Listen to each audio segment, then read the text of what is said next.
साकी बाकी लोग सब लोग मिलके यीशु को हराने के लिए शैतान ने बंदोबस्त किया था। बड़ा गड्ढा, बड़ा पत्थर, 100 के ऊपर लोगों को लगा के पूरे रात खड़े थे, लेकिन हरा नहीं कर सकते हैं। हालेलुया। कौन उसको चिल्लाया? स्वर्ग की शक्ति। स्वर्ग की शक्ति क्या कर दिया? पहले जो पारा कर रहा था उसको ढकेल दिया, गिर पड़े।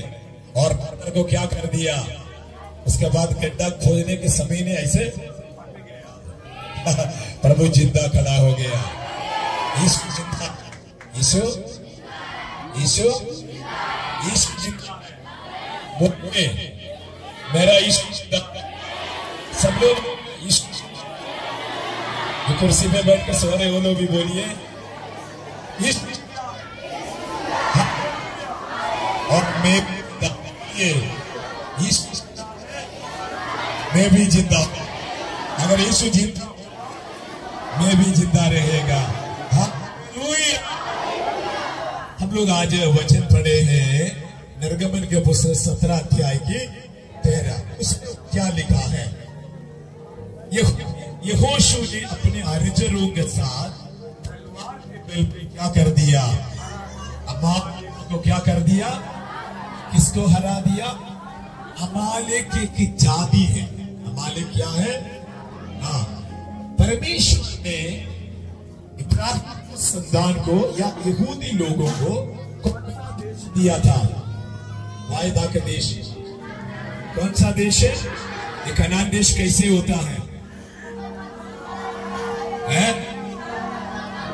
हम लोग दिन में एक बार दूध की चाय पीते हैं, फिर उसके बाद दूध खत्म हो जाता है। फिर कौन सा चाय पीते हैं? अगर आपको तीनों दिन हमेशा दूध पीना है तो कनान में जाना पड़ेगा। हालेलुया। वहां क्या है? दूध भी है और क्या है? मधु है। हालेलुया।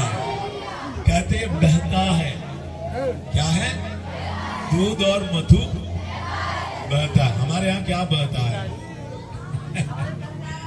हालेलुया। और प्रभु ने वायदा के देश में अपने लोगों को लेकर गया। वायदा तो करता है और वायदा तो पूरा करता है। Hallelujah, hallelujah. और 7 महाजातियों को हटा के कनानी ने एक जाति था, कनान जैसे फिलिस्तीन हम लोग बोलते हैं, मिस्र वैसे